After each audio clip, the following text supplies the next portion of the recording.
poderes, de los tres poderes del Estado, siempre lo tenemos al amigo y colega doctor Leonardo Palacio, que viene y nos puede desasnar un poco de toda esta situación, porque realmente cuando uno ve en los medios capitalinos, conversa con compañeros y todo, hay un montón de cuestiones que algunas las entiende, otras las entiende a media, otras realmente no las entiende. Entonces me parecía importante dedicarle el anteúltimo programa del año a esta medida que ha tomado el presidente Milei.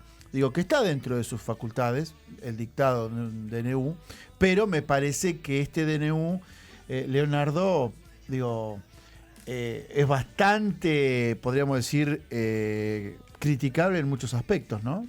Sí, bueno, buenos días Edgardo, buenos días Ter, buenos días a toda la audiencia. Muchas gracias por la invitación nuevamente, siempre es un gusto compartir con ustedes el sábado al mediodía y bueno, un sábado navideño, ¿no? Así que muchas gracias de nuevo. Sí, es una medida muy cuestionable desde el punto de vista constitucional. Casi hay, nunca se puede decir unanimidad, pero casi la totalidad de los expertos y las expertas en derecho constitucional estamos de acuerdo en que se han excedido esas facultades. Vos bien dijiste, el presidente tiene la facultad constitucional de, en algunos casos, poder dictar una medida legislativa. Ese es el carácter, ¿no? El presidente no legisla. El que legisla, de acuerdo a nuestro sistema constitucional, es el Congreso. Y para eso hay un mecanismo, ¿no? Las cámaras, digamos, de diputados y de senadores, donde están nuestros representantes, tienen que abordar un proyecto de ley, debatirlo. ¿Por qué? Primero, porque hacer una ley, digamos, tiene un impacto fundamental en la población, porque todos estamos obligados a cumplir las leyes. Entonces no es una cuestión menor, ¿no? Y la idea del sistema constitucional nuestro y de muchos otros países, digamos, democráticos, es que las leyes las discutan los representantes del pueblo. Donde están los representantes de mayorías transitorias, digamos, pero también donde están los representantes de otros partidos políticos que por ahí no tienen una mayoría en determinado momento, pero que sus voces son válidas, porque cada uno representa a alguno de nosotros que lo ha votado, ¿sí? Entonces se supone que una ley se debe hacer en ese marco, en el marco de la deliberación y de escuchar a todas las voces. Cuando el presidente toma en sus manos hacer una ley, no está escuchando todas las voces, la está haciendo solo bajo su criterio. Y es cierto que es el titular del Poder Ejecutivo, pero no lo votamos para hacer leyes. Para hacer leyes. Los votamos para que ejecuten. Que tiene muchas funciones el presidente en nuestro sistema, es sin duda un poder muy importante, pero no tiene el poder de hacer leyes. En 1994, cuando se hizo la última reforma constitucional, como esta facultad ya venía siendo usada por los presidentes y a veces la Corte decía que podían, a veces que no podían. De hecho, la usaban de hecho. Exacto, la usaban de hecho, muy bien. Se constitucionalizó, tratando de limitarla a excepcionalísimos casos en los cuales no se puede dictar una ley. ¿Por qué? Porque no se puede seguir el procedimiento que mínimamente puede, digamos, un proyecto de ley que fuera rápido en su tratamiento podría demorar 2 semanas, podría demorar 10 días, porque hay que reunir a una cámara, se tiene que aprobar, hay que reunir a la otra, se tiene que aprobar, o sea, es un procedimiento que lleva más de 1 día, 2 días, 3 días, ¿no? Entonces, cuando eso no pudiera suceder, ¿sí? Y cuando la situación de emergencia lo ameritara, ahí sí el presidente puede dictar esta norma. Lo que sucedió acá es que este megadecreto, como se le suele decir, o este decreto tan amplio, modifica más de 300 normas, 366 disposiciones, ¿no? Contiene, que claramente muy pocas de ellas podríamos enmarcarla en la cuestión de la emergencia que tenemos para evitar el procedimiento de la sanción de una ley. Claramente es eso. Lo que está haciendo acá el presidente es arrogarse una facultad excediendo el marco que la ley le permite hacer para modificar muchas cuestiones que deben sí o sí pasar por el Congreso. Leo, por un lado toma facultades extraordinarias que le debería hacer el Congreso y por otro lado llama extraordinarias. O sea, Claro. Bueno, porque el decreto dice que lo puede realizar cuando el Congreso no puede sesionar. Por un lado dicta un decreto planteando como que el Congreso no puede sesionar, pero por otro lado llama a extraordinarias del 26 de diciembre al 31 de enero. Claro. Bueno, es que ahí también está la utilización de estos mecanismos de forma arbitraria y de forma solo conveniente para el Poder Ejecutivo. Porque, digamos, el procedimiento del decreto de necesidad de urgencia tiene un control poder legislativo, ¿no? Que también está en la Constitución y está en una ley que reglamenta ese artículo de la Constitución, que es la ley 26.122. ¿Qué dice?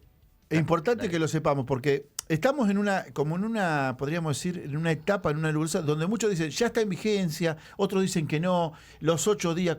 Explicanos un poquito, o por lo menos al llano, al oyente, al amigo que nos escucha todos los sábados, que realmente no sabe si ya está en vigencia, si no, ¿cómo es el tema? Todavía no está en vigencia. Bien. Tenemos que esperar al 29 de diciembre para que esté en vigencia, porque esos son los plazos que tenemos en Argentina normales, digamos, para que una norma que se publica en el boletín oficial, como las leyes deben ser conocidas, una vez que la ley se publica, ¿sí? Tenemos 8 días para que entre en vigencia. Perdón, hablando en la semana con vos, un detalle que vos dijiste, no es un dato menor. Salieron diciendo que ya estaba en vigencia el propio gobierno, por ende vos dijiste que, se le escapó, que no está redactado por la gente de legal y técnica podríamos decir, del gobierno nacional, que la tiene en ese aspecto bastante clara, ¿no? Exacto. Lo que nosotros decíamos es que si ellos hubieran querido que ese decreto tuviera inmediata vigencia, tendrían que haber agregado un artículo al último donde decía este decreto tendrá vigencia a partir del día de su publicación en el boletín oficial. Si hubieran hecho eso, hoy estaría vigente. Bueno, todos tenemos la sensación de que se lo olvidaron. Eso. No es que quisieron que entrara en vigencia el 29 de diciembre. Incluso al otro día ya se estaba corriendo el rumor de que iban a hacer un decreto indicando que la vigencia era a partir del día modificando de la el decreto. Lo cual era un mamarracho jurídico, claramente. No lo hicieron, ¿no? Entonces, el 29 de diciembre va a empezar a tener vigencia. Con lo cual, si alguien hace un contrato temporario por 3 meses, todavía es vigente. Si no, o sea, le va a caer un contrato temporario de trabajo. Si tiene que hacer un contrato, hágalo esta semana. Claro. ¿No? O, por ejemplo, la modificación con respecto a la ley de alquileres vigente hoy. Hoy esa ley de alquileres, que el decreto deroga, está vigente hasta el 29 de diciembre. Pero bueno, volvamos. Lo que yo le comentaba a Edgardo era que evidentemente se lo han olvidado eso, y eso da la pauta de lo que también se dice extraoficialmente, y es que ese decreto fue redactado en estudios privados, en estudios de abogados privados, que son los que representan los intereses de las empresas beneficiadas en ese decreto, que son muchas, son empresas desde turismo hasta telecomunicaciones, ¿no? Entonces, y eso da la pauta porque a quien redacta estas normas desde los equipos técnicos, que son planta permanente y que transitan desde hace años las oficinas que nosotros llamamos de legal y técnica, o de las gobernaciones, o de las presidencias, o de las municipalidades, esas cosas no se le escapan. Entonces, bueno, esto sí también da la pauta de esta desprolijidad, digamos, ¿no? Leo, vos planteabas la cuestión de Contralor. El decreto entra en vigencia el 29, pero tiene que pasar por ambas cámaras. ¿Y cómo es ese procedimiento? El jefe de gabinete tiene 10 días para enviar este proyecto con la firma de todos los ministros al Congreso. El Congreso lo analiza en una comisión bicameral, 8 diputados y 8 senadores, ¿sí? Integrados por la proporción de partidos políticos que tienen representación en ambas cámaras, ¿no?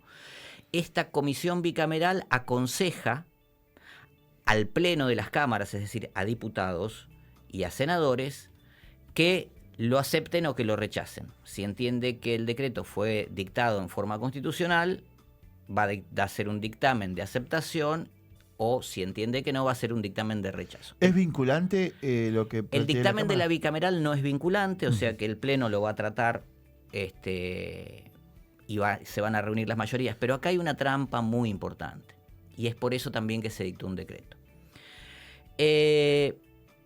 La ley de reglamentación, para que un decreto de necesidad de urgencia se rechace, tiene que ser rechazado expresamente por el Pleno, tanto de la Cámara de Diputados como de la Cámara de Senadores. ¿Qué puede pasar? Por ejemplo, que diputados lo rechace, junte las mayorías necesarias en la sesión para rechazarlo. Las mayorías necesarias son mayorías simples, ¿sí? Pero puede ser que la Cámara de Senadores no se reúne y no lo trate nunca, o se reúne y no lo trate. Y mientras no lo trata y no lo rechaza expresamente, ese decreto es válido, ¿sí? Por eso, desde el dictado de esta ley, en 2006 hasta ahora, no se ha rechazado, el Congreso no ha rechazado ningún decreto de necesidad de Porque en urgencia. realidad nunca se juntaron para tratar. Porque, claro, porque es mucho más, se llama, digamos, sanción ficta, ¿no? Del decreto. En realidad, al no tratarlo o al no pronunciarse directamente, las cámaras lo están avalando. Por eso, porque, perdona, la ley dice expresamente, y acá está la trampa del decreto, la ley dice dos cosas: que mientras no se rechace, el decreto tiene vigencia. Y que si se generaron obligaciones jurídicas en virtud de ese decreto, aunque luego se rechace, esas obligaciones jurídicas van a seguir vigentes. o sea, si yo a partir del 29 genero un contrato de locación y después ese decreto se cae, estoy atado igual a la... Exactamente. Pero tiene otro detalle que es muy importante, y es por eso que han elegido esta vía y no la de las sesiones extraordinarias, como dijiste vos, que es que el decreto se acepta o se rechaza en su totalidad. No se puede modificar. No le puede introducir Pero es una modificaciones. jugada política también importante. Perdona, porque entonces lo que hace acá es atarle las manos al Congreso, porque si quisiera modificar, pongámosle que están en todo de acuerdo, menos con alguna de las tantas normas, bueno, ahí el Congreso debería no rechazar el decreto y después trabajar un proyecto de ley para modificar lo que el decreto dice. O sea, siempre es todo más complicado. Entonces, acá se han jugado a que esto tenga validez por todo o nada. Digo, creo que en diputados se va a dar la cuestión de que se están reuniendo las mayorías para que el decreto no avance. Creo que en los de senadores me parece que va a ser muy importante la movilización popular que se está dando hoy por hoy, digo, porque es una forma también de plantearle al Congreso de la Nación que se expida. Digo, no sé cómo están los números hoy por hoy a nivel senadores, sí sé que hay legisladores de Unión por la Patria, de la Unión Cívica Radical, de la Coalición Cívica, de varios sectores políticos que han planteado, por lo menos en la Cámara de Diputados, no aprobarlo, no avanzar con el tema del decreto. Hay que ver después en senadores, y me parece un dato importante que vos das esto, que si el Senado no lo trata, digo, que tendría una cuestión de hecho válida. Por eso también esta situación de que... Y que es válido mientras no lo trate, claro, además. Claro, sí, por eso. Todo genera efecto jurídico mientras no lo trate. Digo, me parece que eso es importante para que, digo, cuando uno empieza a analizar estas movilizaciones populares, los cacerolazos, la salida de la gente a la calle, me parece que es una forma también de ver esta situación. Y otro tema, porque digo, más allá de lo legislativo, está la cuestión judicial. Digo, ¿cómo ves ese parangón de la justicia? ¿Cómo, analizando y la experiencia que vos tenés, la postura de la Corte en estos días, de los tribunales inferiores? ¿Cómo lo ves, Leo? Bueno, eso va a ser fundamental. Yo creo que vamos a estar ante la decisión más importante del Poder Judicial desde que recuperamos la democracia en 1983. En esos términos lo estoy planteando, pero estoy convencido de que va a ser así. Está claro que si el Congreso rechazara el DNU, se va a cumplir lo que la Constitución dice, ¿sí? Y el Poder Legislativo va a haber actuado como tal, y hasta ahí vamos a haber llegado, ¿sí? Después por ahí puede haber que alguna cuestión se va a saldar con respecto a alguna relación jurídica que haya nacido al calor de ese decreto y que se discuta puntualmente en un juzgado X, que pueden ser los laborales, los civiles comerciales, de ordinarios de cada una de las provincias, etc. Pero si no sucediera eso, si el Congreso no ejerce su rol y si deja pasar este decreto, lo que va a comenzar a jugar el rol es el Poder Judicial. Hemos hablado muchas veces de esto en el programa, es medio técnico, pero el que tiene el poder en nuestro sistema constitucional de decir qué es constitucional y qué no es constitucional, independientemente de estos otros mecanismos de los que hablamos, es el Poder Judicial, ¿sí? El Poder Judicial tiene la posibilidad de decretar la inconstitucionalidad de una norma, de un decreto, de una ley o de un acto de algún poder público. En este caso concreto, el Poder Judicial no puede atacar todo el DNU. ¿O sí? ¿Puede hacerlo? Sí, sí. Puede hacerlo por la forma. ¿Sí? Puede hacerlo por la forma. Eso entiendo yo, es una cuestión que obviamente también es debatible entre personas que estamos pero en el campo de la abogacía. En este caso, si se presentan los inquilinos y hacen una presentación respecto a ese punto, lo va a tratar. Y llegado el momento, puede ser también que diga, no, a ver, tomo todo el DNU, un juzgado de primera instancia, tomo todo el DNU y lo declaro inconstitucional y lo pateo. ¿Y Sí. hay un persaltum a la Corte ser. que lo defina? Puede ser, sí. También digo, es una... Yo entiendo que la vía para respaldar el Estado de Derecho en la Argentina en este momento ante el dictado de este DNU que arrasa con la división de poderes en la Argentina es, digamos, cuestionarlo en su totalidad, ¿sí? Después hay sectores que se pueden cuestionar puntualmente como los que vos decís. Pero ¿por qué en su totalidad? Bueno, porque no se han cumplido, es muy sencillo, no se cumplió lo que la Constitución dice, ni lo que la Corte ha dicho en otros casos, 1999, 2010, te estoy diciendo, sobre cómo deben ser los DNU. O sea, no se cumplió ni lo que la Constitución dice, ni lo que la propia Corte ha interpretado con respecto a cómo se debe dictar un DNU. O sea, una necesidad, una urgencia. Por eso yo digo que la inconstitucionalidad es clarísima en cuanto al procedimiento.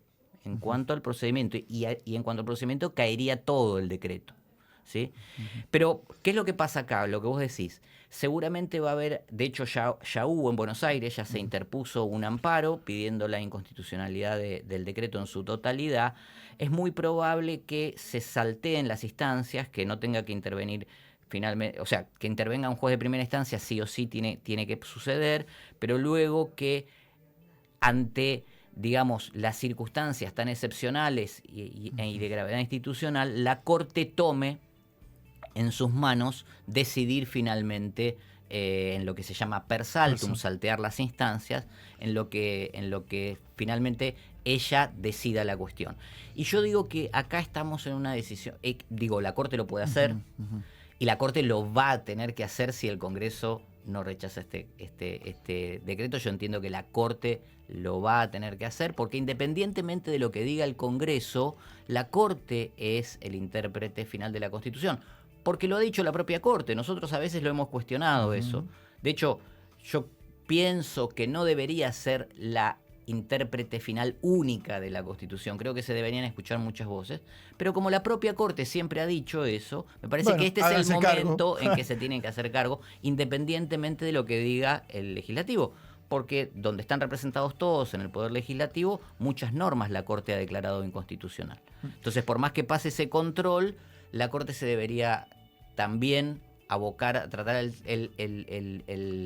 decreto, y a mí me parece que no hay ninguna posibilidad de que la Corte lo avale. Todos me pueden decir que no sea ingenuo, que hay posibilidades, claramente, sí, pero esas posibilidades no tienen nada que ver con lo jurídicamente válido. Yo creo, insisto con este concepto, creo que te lo comenté en privado, pero creo que no solo que la Corte está ante la decisión más trascendente de los últimos 40 años, porque si avala este decreto, el dictado de este decreto que modifica más de 300 normas con la sola voluntad del presidente y su gabinete, realmente está entregando, digamos, algo que se llama facultades extraordinarias y que el artículo 29 de la Constitución le prohíbe a el Congreso en este caso, ¿no? Bueno, el Congreso no lo entregaría, pero la Corte por vía,